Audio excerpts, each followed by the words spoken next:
everybody, and welcome to a brand new episode of The Hype, where minds collide and ideas amplify. I'm your host, Myrna, and on this amazing episode, we will be talking about a very cool topic. But before then, I need to introduce all of you to my lovely colleague, Go Tianqi. Please say hello. Hello, guys. I'm the lovely colleague, Tianqi. An awesome reporter. Thank you. Is it your first time on The Hype with us? Yes. And we're very, very excited to have you. The topic today, we'll be talking about something where we in China are calling it 脆皮年轻人, like crunchy youth. Like me. But that's a translation. If you guys don't understand, it actually basically talks about how fragile our youth are right now, right? Yeah. And how we are using new, innovative techniques to make our health better, but also in a way it's boosting the economy. Who will make this episode extra special? Do you know? Our guest. Our guest, please say hello to our health gurus. Hi, guys. Hi, guys. Please introduce yourselves. Who is our lovely lady? That's the first time I've been called a health guru. Hi, everyone. My name is Jiying. I'm based in Portland, Oregon. I graduated from the Wharton School of Business and worked in strategy consulting for many years before I transitioned to the health and wellness space. And now I'm a health coach. I work with clients one-on-one on addressing their biggest health concerns and helping them to reach their health goals. And I create content on platforms such as Xiaohongshu, sharing content on all the different aspects of health, from nutrition to emotional health, to career and relationships, etc. So really, really excited to be here today. She does it all, from Yeah. health to career to everything. Yeah, Wonderful. I Hi, need to Dee. after the show. We need to keep in contact. And next, please say hello to Philip. Hello, my name is Philipp Puttig, and I'm a certified German pharmacist, also known as Apotheker, and I'm also a content creator on Xiaohongshu. And my wife is Chinese, that's why I'm resident right now. I have in Chengdu, and I'm always interested in health topics, try to educate myself and also then educate my viewers and my followers, and it's a lot of fun, and that's what I'd like to do. Wow. Strong group of guests, right? Yeah. We also have Kieran. Please say hello. Good afternoon or good evening, everybody. My name is Kieran. I am based in Shanghai, and before I studied at Tsinghua University in Beijing and was living in Beijing for a few years. Since 2018, I have been the head of the Chinese and South Pacific region for Robust Limited. So we're essentially a large supplier of raw materials for Robust, and I'm in charge of the Chinese office and for basically opening up the market. And through getting into selling Robust, I've got extremely into health and understanding health, and also being able to work with the businesses that we work with to provide them with a very good health solution, which is Robust. Well, lucky us today. We are Yeah. literally in a live stream with amazing guests who have a lot to share, right? Yes, I'm definitely looking forward, and I think it's going to really help me live a healthier life in the future. We're kind of the fragile, crunchy young Please right help now. us. So please help us, give us more insights. So let's talk first. Like, we live a busy life, but we also don't want to lose like all the smart things on living healthy. When did you start focusing on? Like, when did you feel like, oh, it's time for me to focus My on my body? health? Yeah.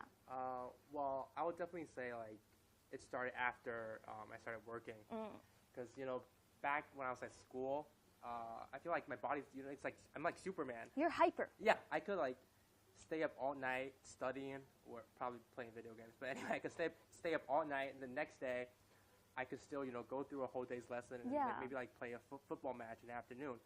But right now, if I just say stay up late, let's say editing a story maybe to like 3 a.m. in the morning, I sleep late the next day.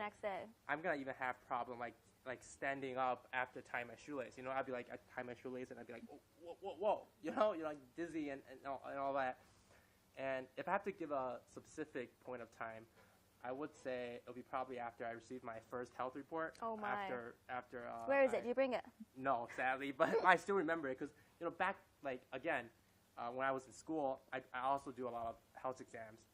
Usually, I just take me like 3 seconds to go through the reports because everything's normal. I'm healthy, You're everything's perfect. fine. You're young. But the last time was like 2 years ago. I got my report, and it has all those red indicators on it, like I was overweight, that was high, this was low. All in a matter from school to work. Yes, just 3 years time. And it took me like an hour to go through all the health report because, you know, I was looking on the internet, like, what does this mean? What does that mean? Am I going to die? What should I do?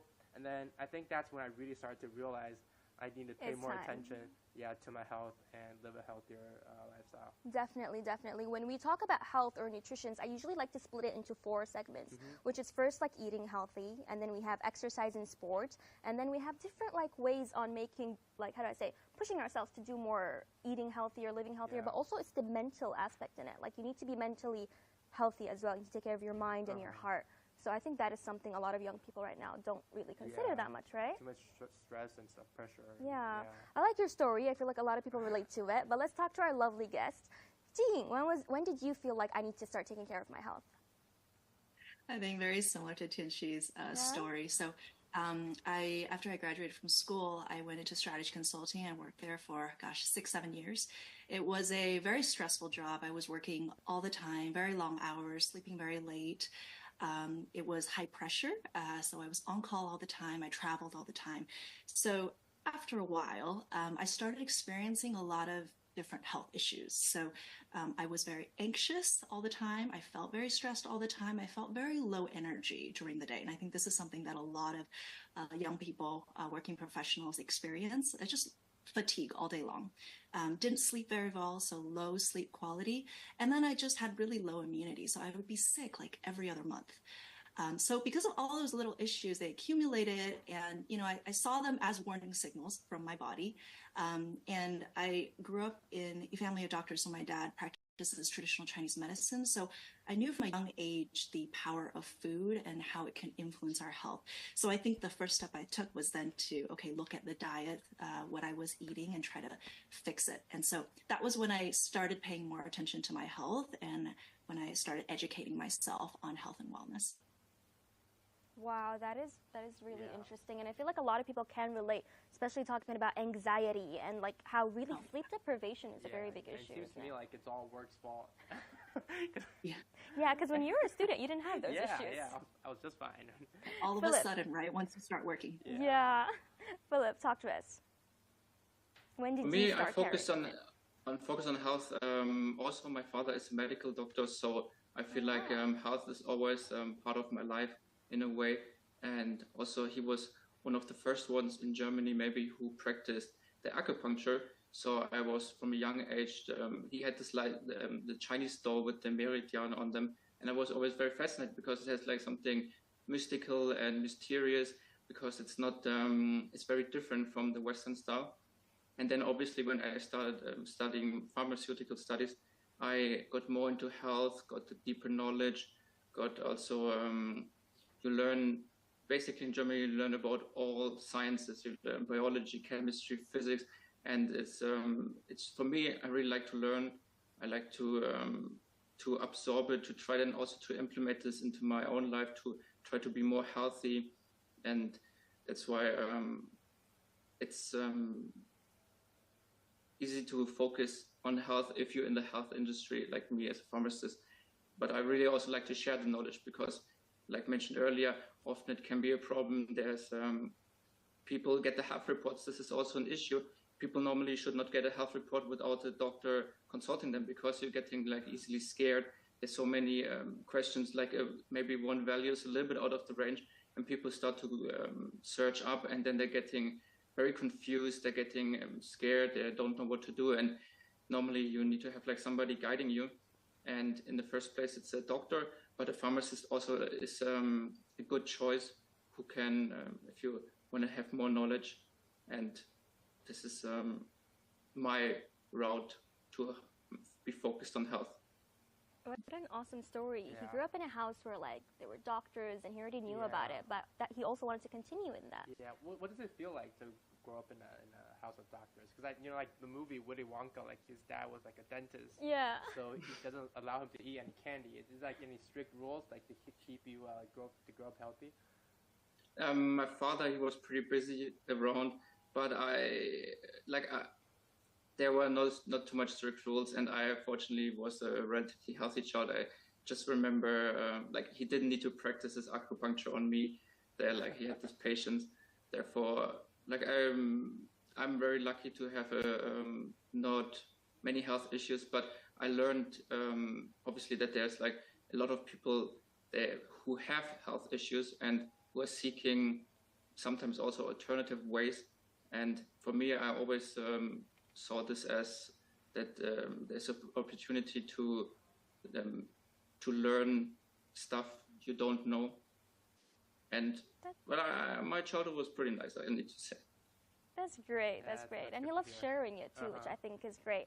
Talking about different types of like medicine and different types of living life, we also have someone here who is the perfect combination of different experiences in nutrition. Yep. Kieran, please tell us your story. Cool thing, Mona. So I started off in my mid-20s. I was also working in management consulting. And that really, as Ying was saying as well, that really is quite an intense job with long working hours, late nights staring at a screen. And I also felt a massive loss in energy and just general well-being. And of course, all the accompanying problems that came with that. I was putting on weight as well, which I hadn't done ever before. And luckily, I got out of that industry and I transitioned to actually working in the health industry, selling robots. Oh, wow. So that was the first step. And then the second step came really during the pandemic when I realized that I kind of, if you don't you can't just eat healthily, you actually have to kind of live a healthy lifestyle as well, which includes daily exercise and also some exposure to sunlight. I think that's also very important. Obviously not too much, and you need sun cream, but yes, so that's essentially really happened in 2 phases. Get that vitamin D3, right? Yeah. The natural vitamins. Thank you guys for sharing your awesome stories. Literally, I feel like all of us are connected in some ways, from feeling fatigue. For my part, I feel like I noticed I was feeling so fatigued when I was lacking sleep. Like, I can't stress enough how much sleep is important. Mm-hmm. So I tried to sleep more to make myself, feel better on the next day. But what are like the first ways that you tried to keep a healthy life? Well, for me, I'm definitely trying to keep a healthier lifestyle, that's for sure, to like you, not sleep too late. Not sleep too late. To eat healthy. I'm also doing these little low effort practices. For example, right now, I want to show you guys, this is a tea I'm drinking currently every day at work. Oh. I'm going to show you my middle-aged cup. It's not what I had in mind. I was thinking in my 20s I'd probably use like sport bottles, but now this is what I'm using. I'm drinking this tea. So this tea contains red bean and quakes. Okay. I think it helps me. My body kind of it has an excessive accumulation of dampness. Mm-hmm. It's kind of hard to explain. It's like a traditional Chinese medicine notion. Mm-hmm. So the dampness, it can bring a lot of symptoms like fatigue, for one, and also sometimes I get eczema. It's really itchy and stuff, so it kind of bothers me. And red bean and quakes are believed to kind of remove that dampness. Has it been helpful? Well, I think. Yeah, I think, because I've been drinking it every day, but still, I mean, just that isn't enough. You also need a healthy lifestyle, like you need to sleep early. Yeah, definitely. But I think it is doing help. And another thing I really enjoy is massages. I don't know about you guys, but I love massages. Not just because it's believed to be healthy for you, but also it's so comfortable and really brings the stress so relaxing. away. Yeah, especially foot massage. That's also really popular here in China. I think the essence of it is kind of like acupuncture, but instead of using like a needle, you use your hand, and by stimulating different parts like on your foot, it's believed it can help adjust different parts of your body and different organs to a You more... look familiar with that, aren't you? Yeah, because I do it a lot. I feel pain when I do massages. I don't know. What do you guys think? Do you guys like it? Yeah, it can be like a workout. Like I'm sore the next day. It's a lot of pain. Yeah. My experience with the Chinese massage, they can be really painful. Like the first time I had one, I didn't know what was happening to me. I wanted almost to scream, but I powered through. And for me, like the notion, no pain, no gain, I was hoping this applies also to the Chinese massage. And like I do it regularly, semi-regularly, and it's always like, it's hard to say if it's very effective because you don't have like the before, after, and you don't know how you would be otherwise. But I like once in a while, especially after a workout, then the muscles are really like pumped with the blood, and then extra pain, I think, can be quite useful. Yeah, I always sleep better after you a need to do massage. more. I sleep You need to do more. At first, it may hurt because your muscles, I think, is not maybe. Because I think used we're to just not used to it. Like yeah, me, for example, I'm just do not more, used to it. Philip. Yeah. You're gonna love it. Believe me. Yeah. It will take some time probably. I heard it's And, very, very relaxing. Yeah, and isn't it? also I have some little props here. What is this? Yeah, do you guys know what this Sir. is? Oh, the head For the massage. head, yeah. Yeah. Spider finger. So good. This looks like something in a Like a horror little- movie, but yeah, it is it's comfy, isn't it? Have you ever tried it before? No. Do you want to try? There's a name for it. What is it called? It's called the soul vacuum. The soul vacuum. Yeah, the Oh, soul vacuum. wow. It kind of Guys, what? Just believe it can suck your It soul touches a away deep because place. it's so comfortable. Have you ever tried it before? No, I haven't. Do you wanna- Okay, I'm gonna do a demonstration. You can. Oh try my it. god. Okay. Here's what you do. So you run it down your head. Wait. But somebody else needs to do it for you. It's like if you do it yourself, it doesn't work. That's the trick. Oh yeah. Does it work Yeah, if you I do mean, it yourself? I definitely prefer if someone can do it for me. But right now I'm doing a demonstration Magic. from Myrna. He's You showing want me. to try? Can I? Let's see. Can I? Yes. Okay. Here he goes. Oh my god. It makes you shiver. It is comfy though. Yeah, do you feel like I'm like sucking your soul away?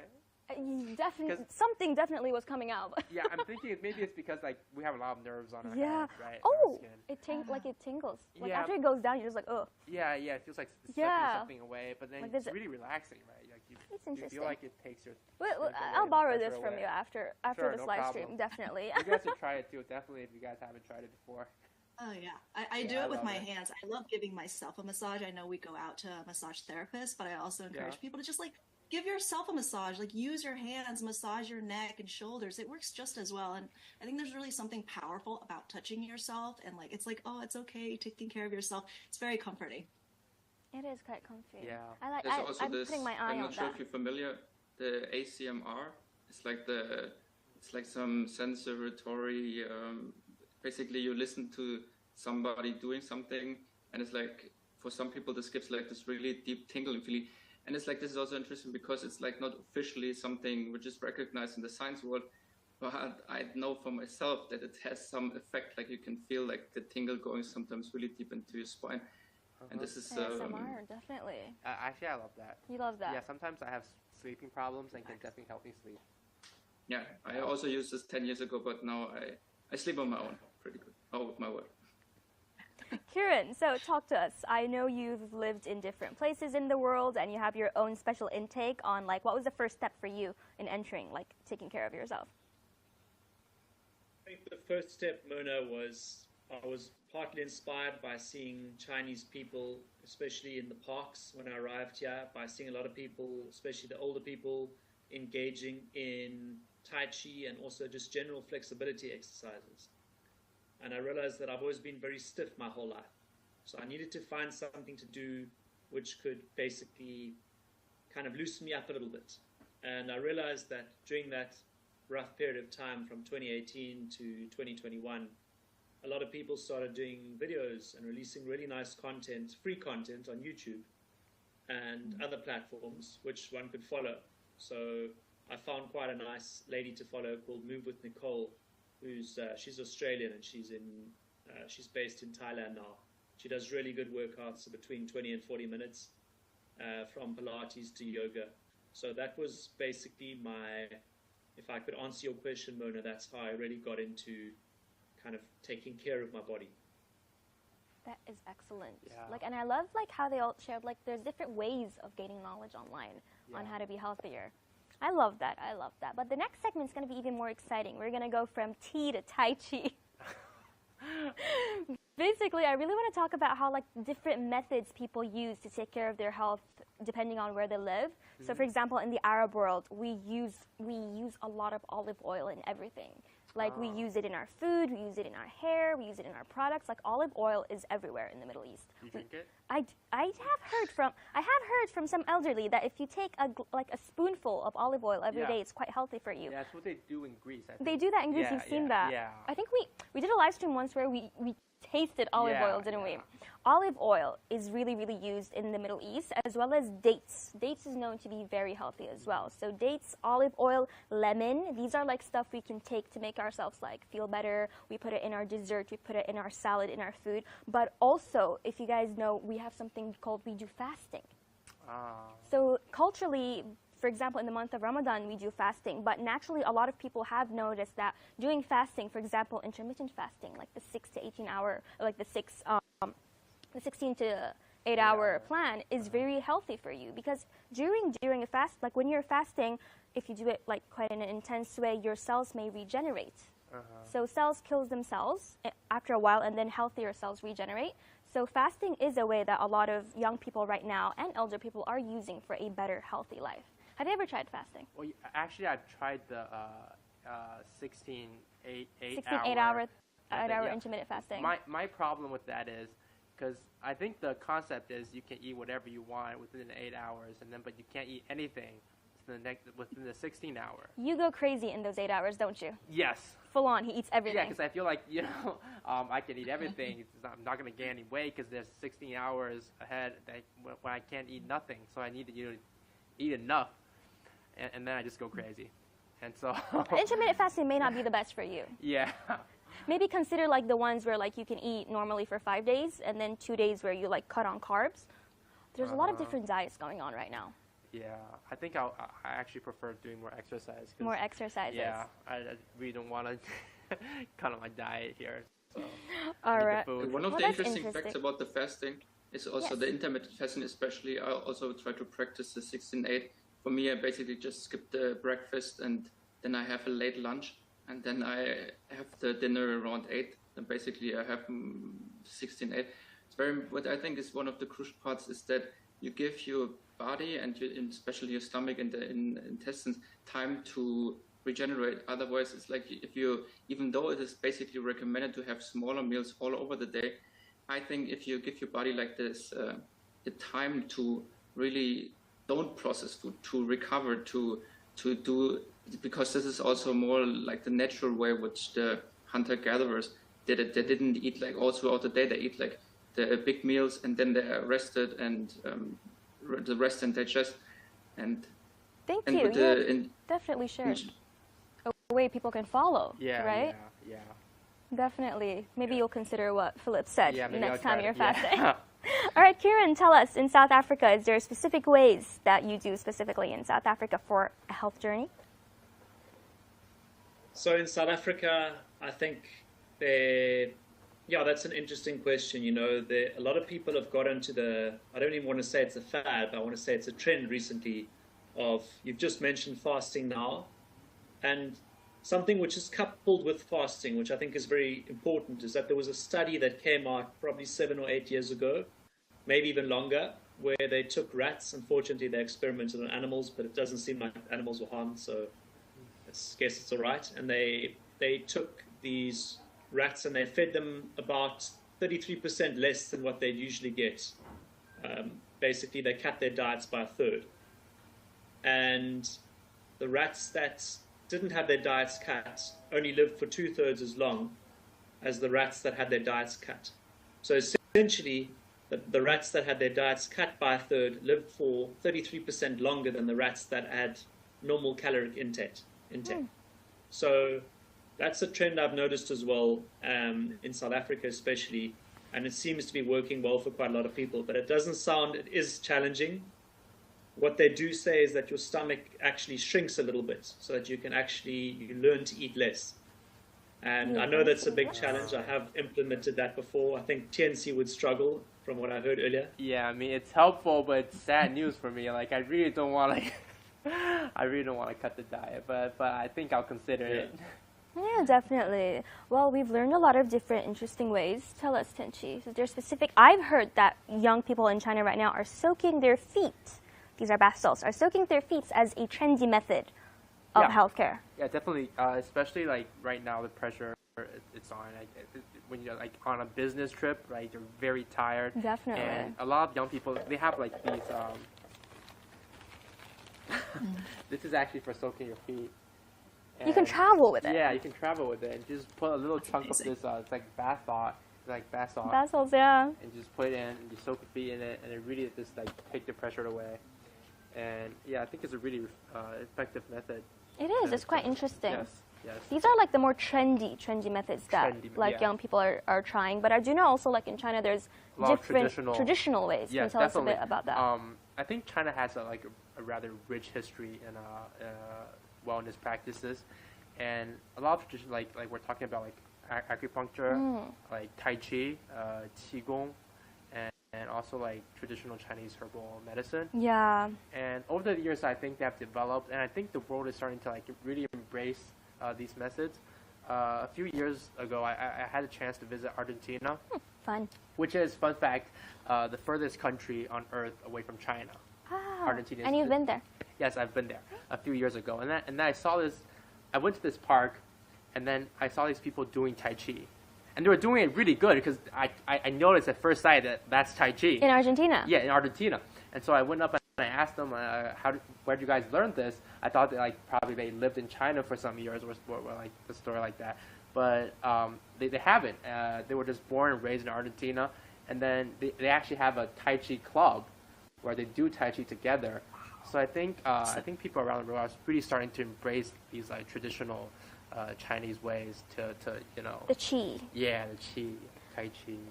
I've never been so good at Tai Chi because, like, I think it takes Qi is like an inner energy, a discipline. Yes. I'm just like running all over the place every day. I think you need to be really You calm. need to be like really calm to be able to like practice 2 it. hours, like that. Yeah, and it's not really about like the physical aspect of it when you're doing Tai Chi and Qigong. It's really the interior well-being of it, which I think is super, super cool. Yeah, it really calms your mind. Does calm your mind, doesn't it?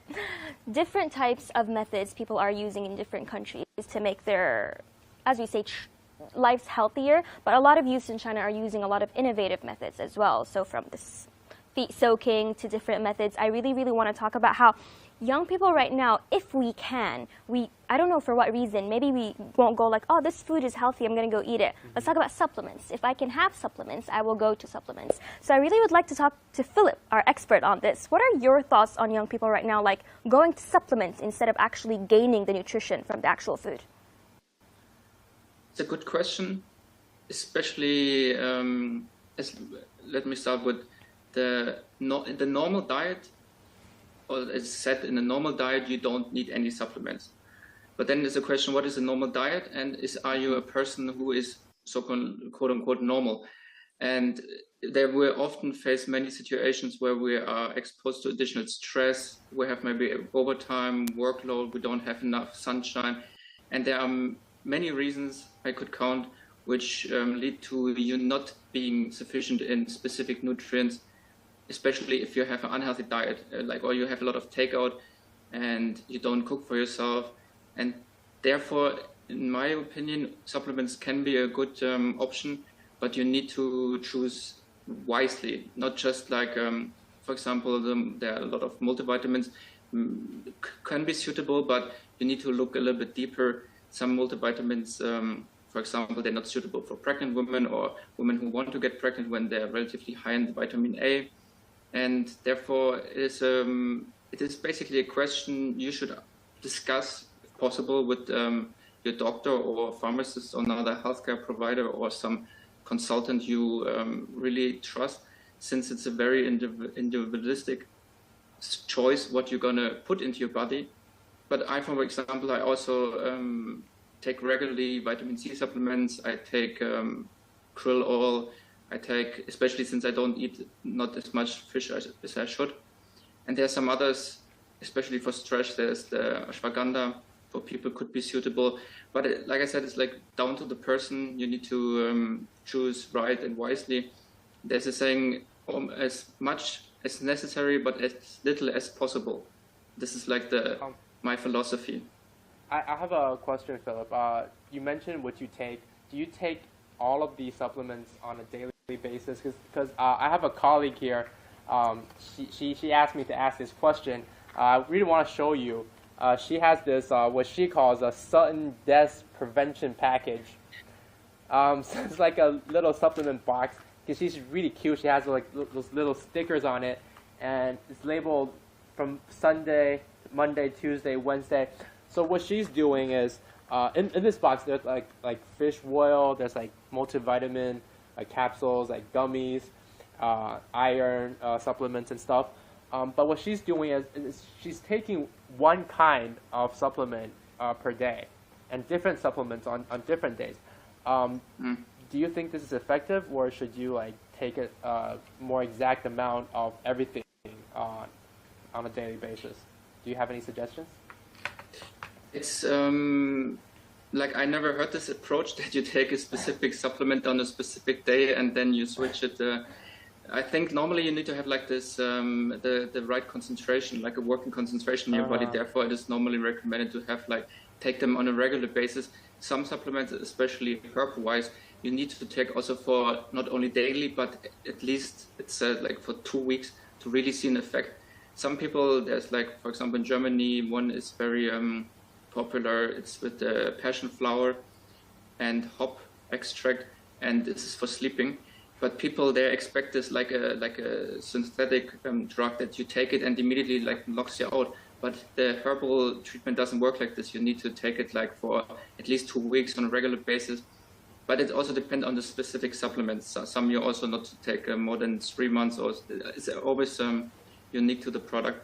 But I always take the approach that I try to, I don't want to be dependent on supplements. I try to basically then phase them out if I don't need them anymore. See if I'm still feeling good. Maybe if I have like some people like they getting easily blood in their gums, then maybe you get some vitamin C back up again. But it's very, like I said, depending on the person and the situation. If you're having like a lot of stress upcoming, maybe take some additional zinc, vitamin C, some magnesium also for better sleep. But it's really, there is no one answer for everybody. You need to have an approach. You need to listen also to your body. Sometimes you will hear, your body will tell you this is not good for me. Then you need to stop it, even though for another person maybe it's perfectly working. And rightfully, they're not even lying. Maybe they make a video or some content about something. They say this is perfectly working and fine and no problems whatsoever. But if the other person takes it, they have like some headache or whatever, like so many possibilities. It's always listen to your body is what I want to transfer. Okay, thank you. That's a lot of information. I'll try to recognize it. We're learning a lot, but he made very good points. Really listen to your body because like, as our generation, I would say, if you can have a supplement, you just go right and left and different. Like, you just want it. Yeah. But instead, like I my feel friend like... is doing But here. I feel like instead, you can also consider getting the actual nutritions from what food. you eat rather than actually, like, depending on supplements all the time. Mm-hmm. But like you said, it does depend on your body, I would say. Like, instead of having the omega-3... Please, yes. Sorry, is the reason that she's taking one per day because I think it's a common fear. She's scared that it's going to have an adverse impact on her liver, on her kidney. Is that what she's worried about, like toxicity? Yeah, well, I think, probably because there's a lot. Basically, there's 7 kind here. It's a full pack. Yeah, if you take much. all 7 per day, I think that's too much, I'm going to be scared if I take like 7 pills a day. Yeah, also earlier, like, as our guest mentioned, I like take more than that. You take more than Really? that? I take more than that, but I think like Philip is saying, it's really dependent on the person. And my advice always is pick, for example, if you're just starting out, 2 or 3 that you think you need. Stick with those, like Philip is saying, for a while, so you see whether it's right for you. Are you actually getting a benefit from it?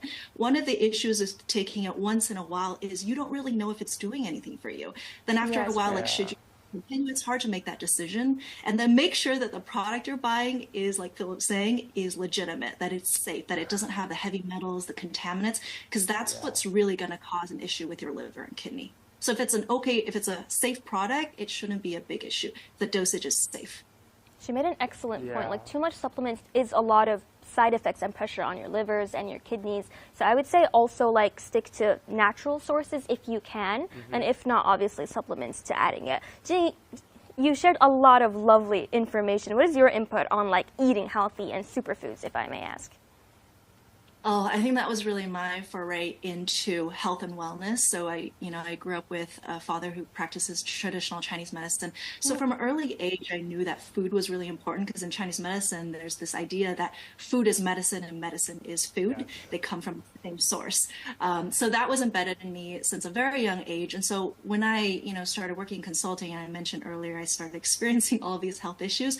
Food was kind of the first place that I went to for help. And there, like Myrna was mentioning earlier, there are different pillars of health. I think to me there are 4. One is diet, one is exercise or movement, one is sleep, and the other would be, I think, mental health.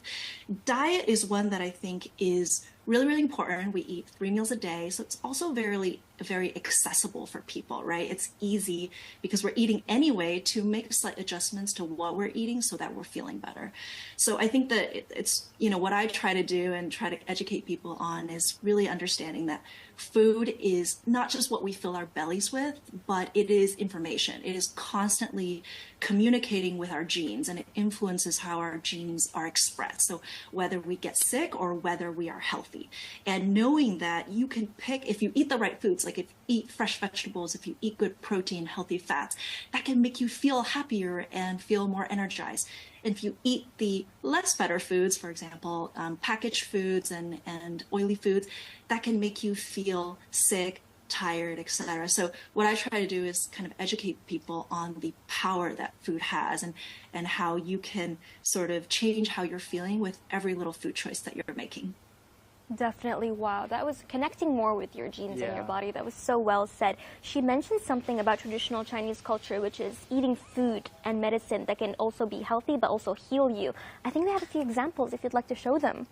What do we have here on the table? What do we have here? A bunch of good stuff. Yeah, bunch of food and medicine. Yes. So For example, different grains. Do you have this in your diet usually? Yeah, this here I see is red beans. Like I mentioned just before, red beans is good for removing the dampness in your body. It's in your tea.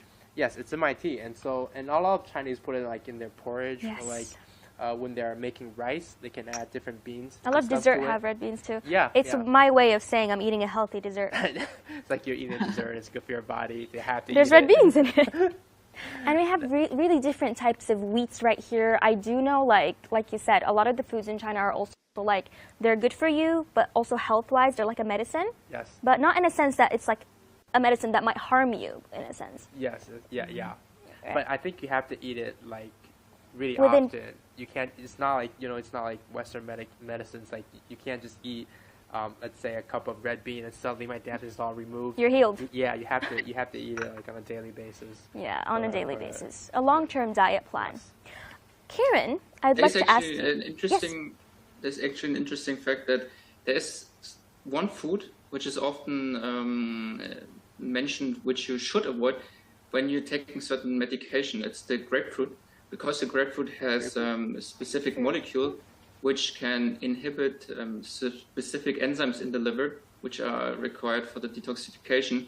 And if you take the grapefruit, then they will block them or inhibit them. And this is often a question also in the pharmacy, because then the people ask, I can't eat grapefruit, even though they normally don't eat grapefruit whatsoever, because it's like, I think in Germany, not so popular, it's just so bitter. But food can actually influence your, in this case, the medication negatively, because it will inhibit, which can lead to higher or lower levels depending on the drug. And there are some other examples also. So food in some cases can, even though it's just like considered food, and the grapefruit is basically just food, can have a great impact. And therefore it's always also important, if you talk to your doctor, to always include like all your supplements you're taking, because certain supplements can also impact your liver enzymes. And therefore it's important to not try to be basically open and give all the information to your healthcare providers, so they can really help you and they can give you some useful information and tips and otherwise. Yes, it is different for each person and each body. So giving the full info to your healthcare professional would be the best thing. I have friends from South Africa, which is why I wanted to talk to Kieran. I was feeling sick once, and he recommended me different types of teas that he says, but he was like, oh, it's so common like in South Africa. Is it true? Do you have like a lot of different supplements or dietary supplements, but also like natural resources and stuff to make you feel better when sick? That's correct, Mona. So in Rooibos, they have basically South Africa, before it was the European settlers or colonizers, whatever you want to call it, came into South Africa. They had the local nomadic tribes called the Khoisan, and they used to roam around the Cape of South Africa, which is the southern part of South Africa. And they discovered that there was this plant which has become known as Aspalathus linearis, but it's called Rooibos, which is the Dutch name for red bush. They discovered this red bush, which if you cut down and you ferment, it becomes this most wonderful, almost naturally sweet tea called Rooibos. And Rooibos essentially it's got trace minerals in it. It's also got trace. It kind of it helps your uptick, your body's ability to basically take in certain minerals. So, for example, vitamin C, but also iron. And it's also got very high levels of antioxidants. So we got into certain markets in Asia. Well, so essentially that rooibos became very popular in South Africa as a health drink. It then kind of started replacing, or not replacing, but supplementing and or complementing people's tea habits. And then it actually went to the global market. Now it's becoming popular all over the world. The US, for example, Germany for sure, and also most recently the biggest market has become Japan in the space of just 15 years. And in Japan it's consumed by young women between the ages of 25 and 45, and it's actually become known in Japan as the anti-aging tea or the age-freezing tea. Oh, so the anti-aging tea. Yeah. That is something definitely a lot of women and men really need to consider having right now. For me, next time. Is that? Thank you for mentioning it, Kieran. Now Tianqi will definitely go and buy it. Add it to his list. But like our guest shared, like there's different methods and different foods to take, but not everything is suitable for like each person's body, obviously. Like if I wake up and I have to have kale juice, the green juice, but maybe it's not suitable for everyone, as they mentioned. Yeah. I think definitely. I have a friend. I think they say there's a prune juice. Oh, prune juice. I think it's good for your digestive system. But every time she takes it, she doesn't feel good. Yeah, she sits in the bathroom for like the entire day. She can't get out. Oh, and I think it's probably because like I'd say like her body maybe is not. I don't think like prune juice is the thing for her body. Because so definitely like, different people should consider different food that's good for you. Different foods. It depends on your body and like what you want to take and stuff. But right now we also have like a lot of snacks for young people that we think is healthy, but we're not actually fully sure if it's healthy. Yeah, because I think one thing about healthy food is a lot of them doesn't taste good. And for me, a lot of things about taste. Oh, how much we wish the yummy things were healthy. Yes. Like when I put it into my mouth, the first thing I want is to taste good. And so there's a lot of people right now, like instead of eating like fruits and vegetables, they're drinking juice, and instead of eating like grains and like sesame and stuff, they're eating those like honey sesame balls, which taste much better. It's like candy. But are these foods still healthy? I mean, like, you're an expert. Are they still healthy? I think it really depends, but like you're saying, I think the key here is that most of them are designed to be shortcuts, and they're designed to be highly palatable. So they're sweet, they're oily, high in carbohydrates, so that you will want to eat them. So generally the answer is probably not as healthy as eating the real foods, like fresh vegetables, protein, the whole grains that you have in front of you. Those are the things that are really healthy. But one of the, misconceptions that frustrates me is, like a lot of the healthy foods online that people see these days is like a boring salad that doesn't taste very good. But I think that healthy food can taste amazing. It doesn't have to be a boring salad, and it definitely doesn't have to be Western food, right? Like, like whole wheat bread and bagels sometimes people will say is really healthy, and that's just totally not true. Instead, like a traditional Chinese cuisine, like what our grandmothers ate, very flavorful, lots of fresh vegetables and fresh meats, that's super healthy. So I think definitely I want to help change the myth that healthy food can't taste good. And then I'd say in terms of those new innovative products, think about who's trying to make money, and then look at the ingredients. And, there isn't really a silver bullet. Like I think a lot of companies are selling you on the idea that there's a simple fix. Like if you eat just this one gummy, it's going to fix all your problems and it's going to taste good. But there really isn't a silver bullet. You really have to put in some more work. Yeah. That was such good points. What I want to just quickly add is interestingly also what also with the rooibos, it's like it's always about, what I learned is it's always about color. It's there's even like something called color diet. I think not sure if it's originated from Germany, but was a very big trend in the 90s that you choose your food based on colors. And there are some good reasons. For example, a lot of purple foods like purple sweet potatoes or purple cabbage. They are very rich in certain antioxidants, mostly anthocyanins, and they have very the list of health benefits is very long, including for the eyes and otherwise.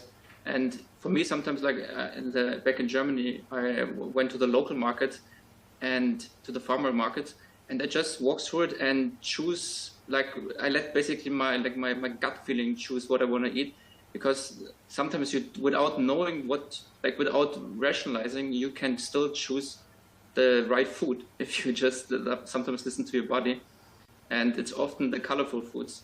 And the colorful foods. In Your nature, body actually knows what it wants. Yeah, right? In nature. So if you observe the natural world, animals will eat specific plants to help heal themselves. If they have a gut issue, they will go eat a specific berry or a specific leaf or plant. And humans were animals. We used to have this innate capability, but nowadays, we shop in a grocery store, we feel really removed from the land, from real food. So I think part of it is rebuilding that connection, learning more about food. Yeah, come back to our, innate abilities. To your origins, to eating from the nature. I love I feel like I learned so much from everything they shared lately. Definitely. Right? I wish I had a notebook, Well, we watched this live stream, and we're going to bring notes to listen to all the fantastic things you shared. A lot of health information is provided on the internet now. I have something very interesting to share. As netizens right now in China are becoming more aware of their health, a lot of drinks are adding what we call the so-called healthy supplements inside of it. So we do have, I've seen milk tea with goji berries. I've seen coffee with goji berries. Have you ever had one?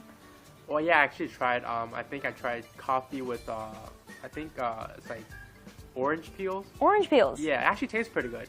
And you didn't bring one to me or introduce me to it? Well, yeah, next time. Next time. Guys, coffee with orange peels, that is interesting, isn't it?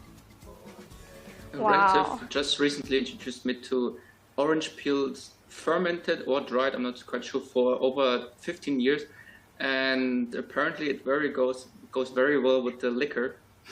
And I was pleasantly surprised, and everybody this was for the Chinese New Year, everybody was feeling very happy. Tea and some baijiu, and it's the good thing about this, you have so much variety. The Chinese culture has so many fruits and vegetables and herbs, and also in the TCM, the big chunk is the mushrooms. And I'm unfortunately not too familiar, but there are so many mushrooms with healing powers. So many. I heard from the fat, the one woman, she ate some magic mushroom, but if you cook it precisely, then nothing will happen. Oh, but it's that's interesting. I think it's Yellen, right? Which visited China. Yes. Right? She loved the mushroom. Recent. Yeah. And there's so many different types. A lot of people ask me the official translation of this mushroom. In Chinese, it's so easy to say, but when I hear it, I'm it's mushroom and it's another type of mushroom. But they actually do have specific names. Yes.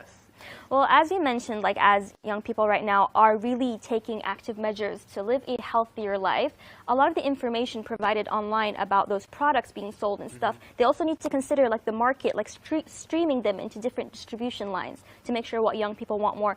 Do you get a lot of the information that you know about health through different platforms and stuff? Well, yeah, definitely. I think the internet is the main source of information right now, and I get a lot of information on my health. Like I said, because right now I'm really paying attention to my body, and so the internet just produces a lot of information to me.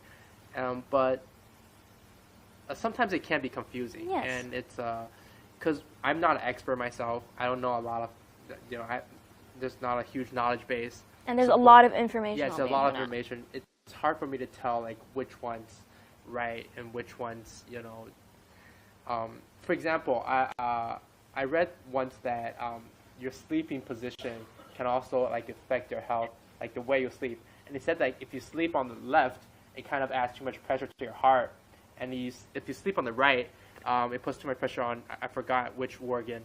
And then if you lay flat, I think it's bad for your head or something. If you lay on your tummy, then it's bad for your lung and stuff. So I feel that there's no right way to sleep. How should I sleep? So sometimes it can be confusing. It could be, but I have, like, for example, when I was younger, like in Jordan, I have heard from elders saying sleeping on your right is healthier. But exactly like you said, like, we don't know anymore because there is so much information on the internet, which I feel like as like health professionals, I would call you guys. You guys probably go on the internet and see a lot of different aspects and different ideas and different tips. Like, Jing, for example, what can you tell us? You're on the internet. You're trying to share the knowledge that you know. Absolutely. I mean, I think one thing to point out is that the science is always changing. So some of the information that I see online that's problematic is it's out of date information. It's not accurate anymore. And so part of it is, doing my part to educate people on the newest science. And the part of it is, I think that it's just natural wherever you are, like in the field of nutrition, for example, you're always seeing contradicting views. So this year, the Mediterranean diet is going to be really hot. Last year it was the keto diet, the year before maybe the paleo diet. And so part of what I'm trying to do is, because it can be very confusing at the end of the day, you're okay, well, what am I actually supposed to do? So what I'm trying to do is to tell people to, like we talked about today, pay attention to how you feel. So writing a food journal, keeping track of what you're eating, how you're feeling physically, mentally, to see, okay, well, these foods make me feel good, and these foods don't make me feel good, because one man's food is another man's poison. And I think as the industry progresses, I think it's going to become more about personalized solutions, like really what is the right solution for you. I think that's really important. Instead of the black and white shock value, if you do this or if you don't do this, you're going to be in trouble. I think that just creates a lot of anxiety and fear, and you're like, I don't know what to do. That is so true. There's no right answer for everyone. You really need to see like your own body and stuff like that. Wow. So let me ask you guys, Kieran, I'll start with you. From like growing up and until this day, if I were to ask you for our future generations, what health suggestions could you give us? What would you say?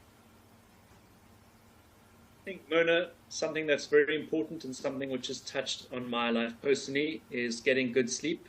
So taking supplements or eating healthily so that you can aid your sleep.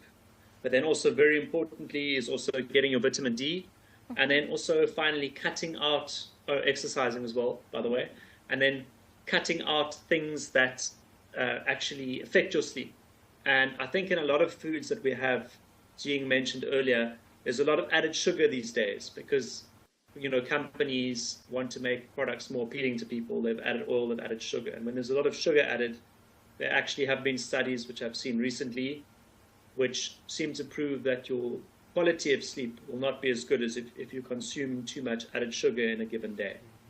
And secondly, we know that small doses of caffeine can be good for you, but caffeine has a 12-hour half-life. So if you have caffeine in the afternoon and you want to go to sleep at 10 or 11 at night, your sleep quality will be affected. Of course, that's also different for different people. It affects different people to different extents, but it does hold true. So those are very important things I'd say that sleep is important. And finally, what I'd like to touch on, what Philip and Jing have both mentioned on, is that there's a lot of information out there, but there's also a lot of misinformation out there, and the science is changing. So I think that if I don't have a background in biology or any kind of science, but I've spent a lot of time since I've been in the industry to educate myself on nutrition and also to follow up with certain studies. So you can actually go and read the studies, see if there are contradictory viewpoints, and also see if there might be some ill intentions, i.e., for example, if a company in the beef industry is sponsoring a study that shows you that you should eat beef every day, 3 times a day, because that will obviously might give you might be a bit of a red light. So those are the things I would suggest that the young generation does to be more healthy. Thank you so much. That was awesome. That was a lot of really good points. I really love that. So guys, I'd like to ask you guys, also Tianqi, do you think we are at the golden time for taking care of our health, or do you think the golden time is yet to come? Well, I think for China, I think it is the golden era. But for wellness I think, and stuff. Yes, but I think it's going to last for a long period of time. I think there's still a lot of potential market out there, especially like in rural areas, because now as people's life are getting better, I think people are going to start to pay more attention to live a healthier more organic, life. healthier Yes. life. And I think like most of the people right now, I think is in big cities who's like paying real attention to what we just talked about. Yes. But I think like the rural area is going to be a growing market in the future. Yeah. Absolutely, absolutely. And for our guest right now, let's start with Jing. What do you think?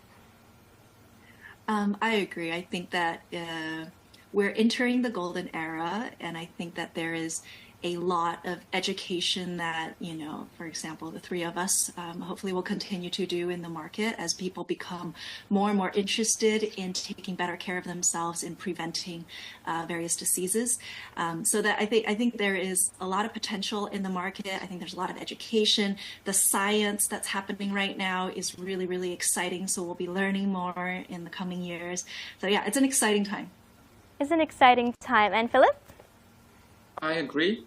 That's what I would add is that a lot of millennials and Gen X, they see now, if they're lucky enough, they see their grandparents and parents getting old. And the life expectancy will get higher and higher. Some people say it will be in 50 years, around 100 years. And the situation is that a lot of old people have so many chronic problems. They have starting from arthritis to diabetes to the list for problems which can occur in lifetime, especially if you're getting this old, is very long. But a lot of this is maybe not necessarily preventable, but you can at least postpone it. And the young generation, they can see, maybe I shouldn't smoke so much since Auntie XY has lung cancer and this generation, they're really getting basically the mirror in their face to see what their life can be if they choose a certain lifestyle, or what it maybe also can be, and if you choose a lot of healthy options.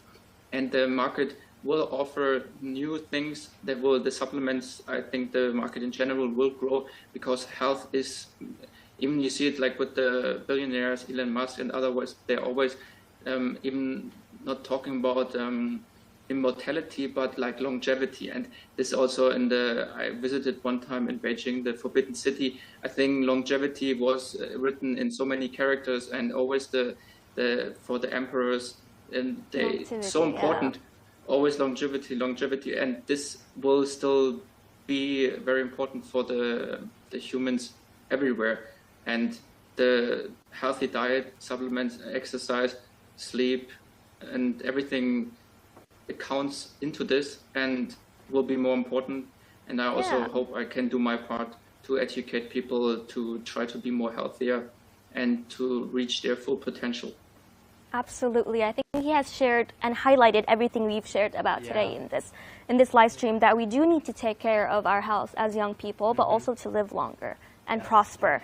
We thank you all so much for being with us in this live stream. I think, as you said, we are going to rewatch this live stream and take with notes. A notebook and to our viewers, we really hope you learned a lot of new nutritional facts from our episode. And if you have missed our episode, we, CGTN, stream this video live. And if you can watch the playback on which platforms do we have? We have Facebook, YouTube, X, TikTok, and Chinese platforms of Weibo, Weixin, Bilibili, as well as CGTN's official platform. Please rewatch this video because I think you will do as Tianqi, bring a notebook and rewrite all the nutritional information that we learned in this episode. Thank you, Tianqi, for being here with us. Thank you, Myrna, and thank you to our guests. Thank you so much for joining us, and to our viewers.